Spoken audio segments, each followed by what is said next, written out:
Assalamualaikum warahmatullahi wabarakatuh. Salam sejahtera untuk kita semua. Kembali lagi bersama saya, Bu Ayun.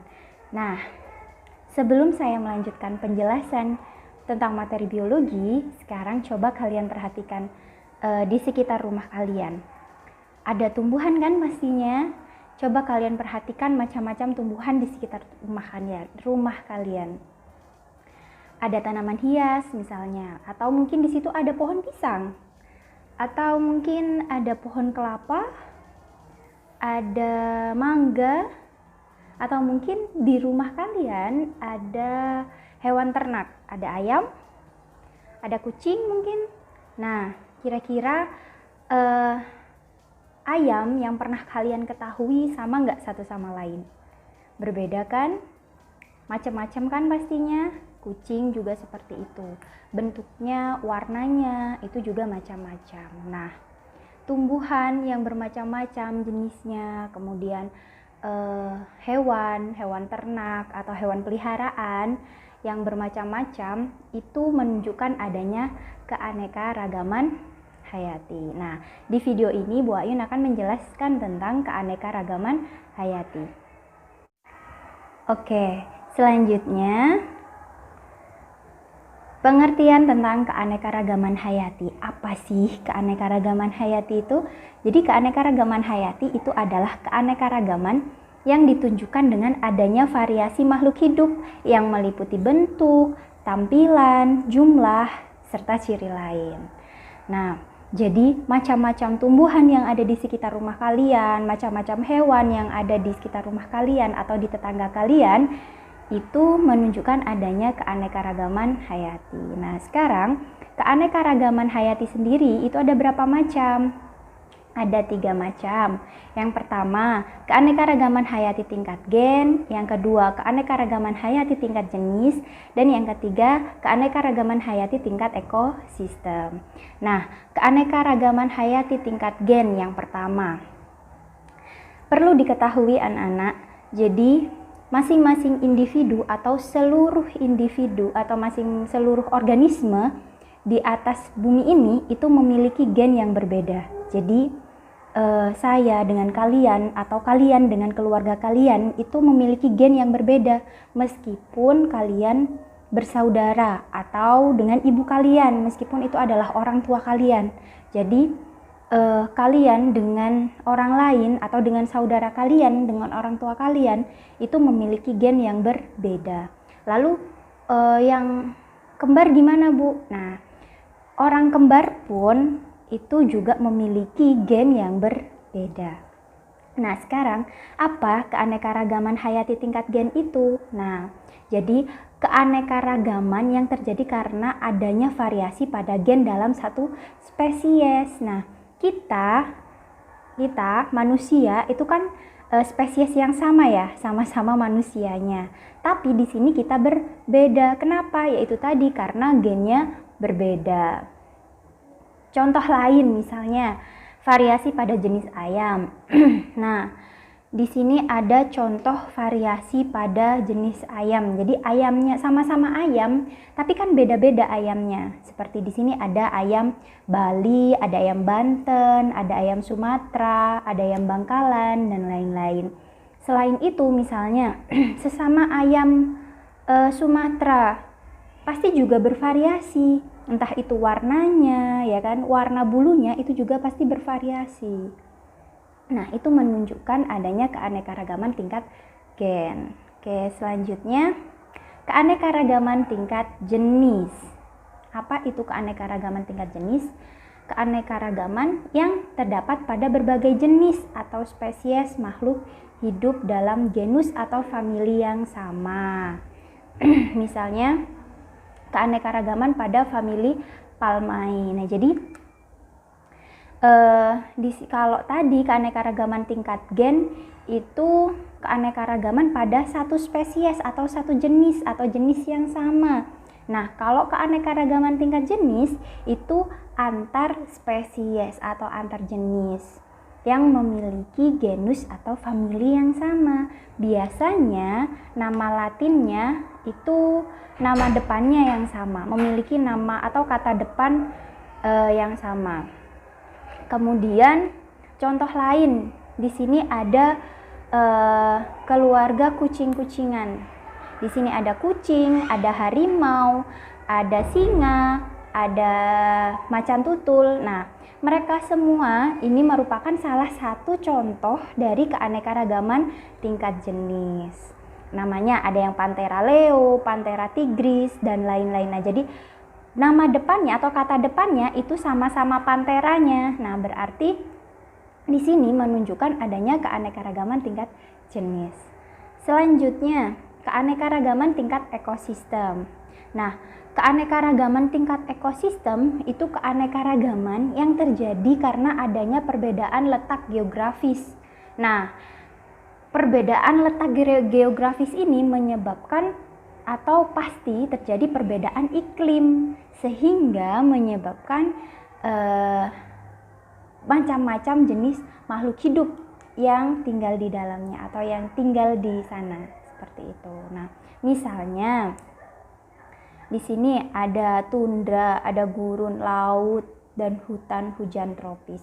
Coba kalian perhatikan, pasti di sini banyak iklimnya atau kondisi geografisnya kan berbeda-beda, ya kan? Mulai dari gurun, kondisi geografisnya pasti berbeda dengan hutan hujan tropis.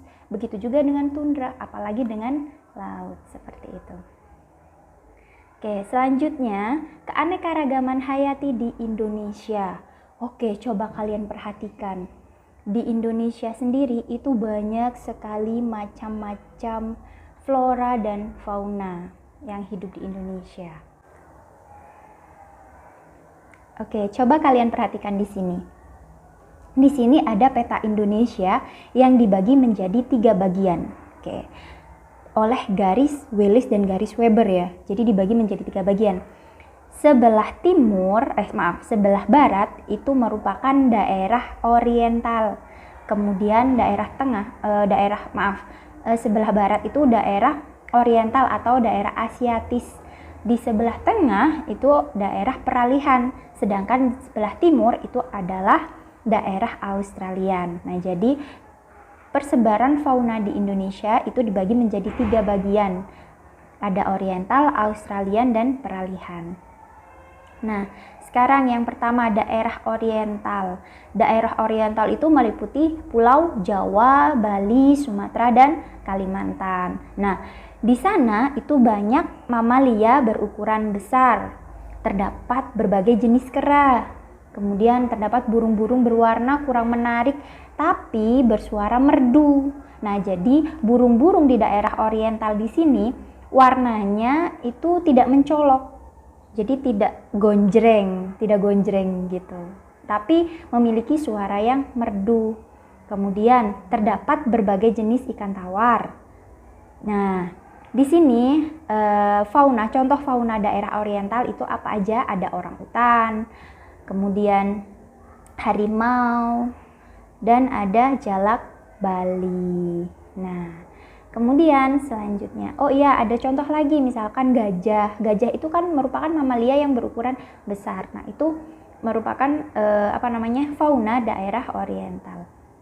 Oke, selanjutnya daerah Australian. Nah, di daerah Australian ini meliputi Papua dan pulau-pulau sekitarnya. Jadi ada Papua, kemudian ada Maluku dan sekitarnya. Kemudian terdapat mamalia berukuran kecil. Jadi kebalikannya oriental. Kalau oriental mamalianya berukuran besar, kalau Australian itu mamalianya berukuran kecil. Banyak hewan berkantong seperti kanguru contohnya. Kemudian tidak terdapat spesies kera. Nah, kalau di oriental tadi kan banyak spesies keranya ya. Kemudian burungnya berwarna-warni. Jadi warnanya itu gonjreng. Tapi suaranya kurang merdu. Jadi kebalikannya oriental. Contohnya, burung yang berwarna-warni ini salah satu contohnya adalah cendrawasih. Bagus kan burungnya, burung cendrawasih. Kemudian ada kuskus dan ada kanguru pohon atau hewan berkantungnya. Kemudian selanjutnya ada daerah peralihan. Nah, daerah peralihan ini bagian tengah ya, yang meliputi Sulawesi dan Kepulauan Nusa Tenggara. Kemudian terdiri dari hewan-hewan endemik, jadi hewan yang ada di pulau tersebut. Misalnya ada anoa, komodo, lebih tepatnya hewan endemik ya. Nah, kalian pasti tahu kan kalau komodo itu hewan endemik Indonesia, hanya ada di Indonesia. Kemudian ada rangkong dan ada singa puar. Oke, selanjutnya kalau tadi kita bahas faunanya, sekarang kita bahas flora. Jadi persebaran flora di Indonesia.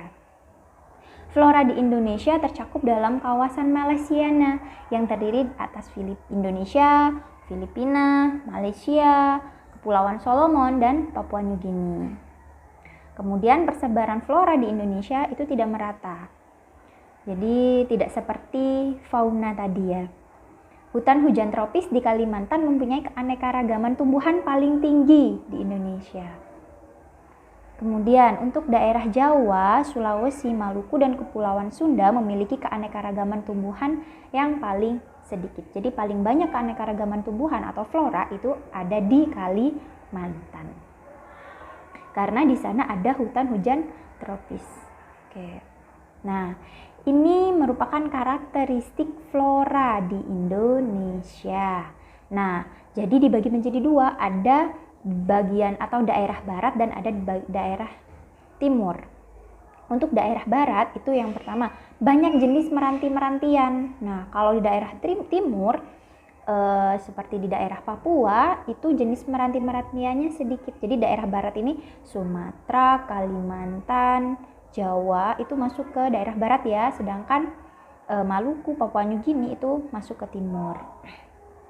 Di daerah barat itu banyak jenis rotan, sedangkan di timur sedikit atau bahkan tidak terdapat jenis rotan. Kemudian di daerah barat tidak terdapat hutan kayu putih, sedangkan di bagian timur terdapat hutan kayu putih. Kemudian di bagian barat jenis tumbuhan matoa sedikit. Tahu matoa kan? Atau kalian pernah makan matoa? Nah, di daerah kita, tepatnya di Pulau Jawa, itu sangat sedikit matoanya. Makanya ibu pun itu juga belum pernah makan matoa. Saya juga belum pernah makan matoa. Lihat pun itu cuma di internet aja. Sedih.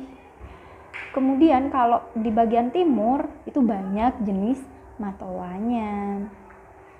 Nah, kemudian jenis tumbuhan sagu itu sedikit di bagian barat ya. Iya kan? Bagian barat itu malah jarang tumbuhan sagu. Kalau di bagian timur itu banyak jenis sagu. Bahkan di bagian timur atau di daerah timur itu sagu menjadi makanan pokok pengganti beras ya.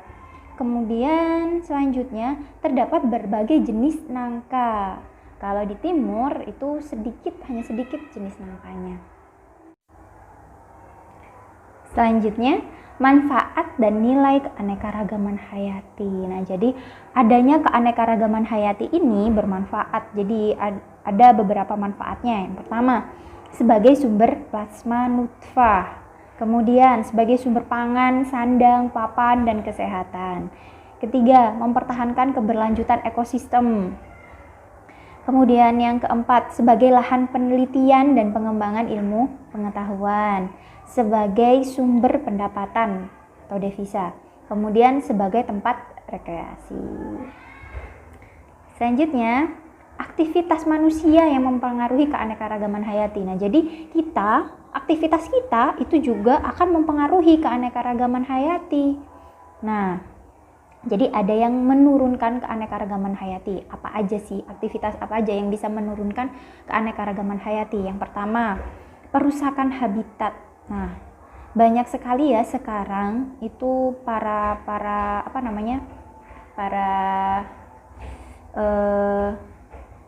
pebisnis itu jarang memperhatikan lingkungan dalam membangun suatu industri atau mungkin perumahan. Jadi sekarang itu banyak sekali daerah-daerah itu yang dijadikan perumahan, terutama untuk daerah produktif seperti sawah. Itu banyak sekali yang dijadikan perumahan.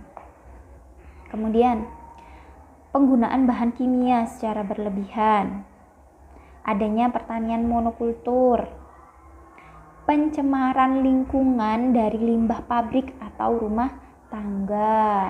Nah, itu merupakan aktivitas yang menurunkan keanekaragaman hayati. Sekarang yang meningkatkan apa aja kegiatan manusia yang bisa meningkatkan keanekaragaman hayati.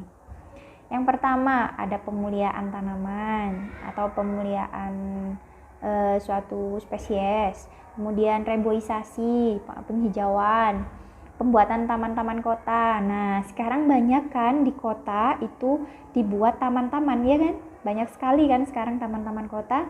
Kemudian pelestarian plasma nutfah secara in situ dan ex situ. In situ itu berarti di habitatnya, di habitat aslinya. Sedangkan ex situ ya di luar seperti kayak di taman safari atau mungkin di kebun binatang atau di luar habitat aslinya.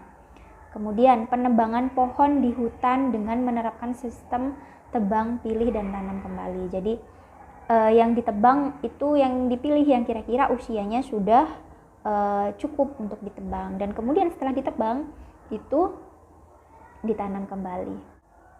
Terima kasih sudah menyaksikan video penjelasan keanekaragaman hayati. Nah, jika ada pertanyaan, silahkan ditanyakan langsung ke saya atau bisa lewat komentar di kolom komentar di bawah. Oke? Terima kasih. Assalamualaikum warahmatullahi wabarakatuh.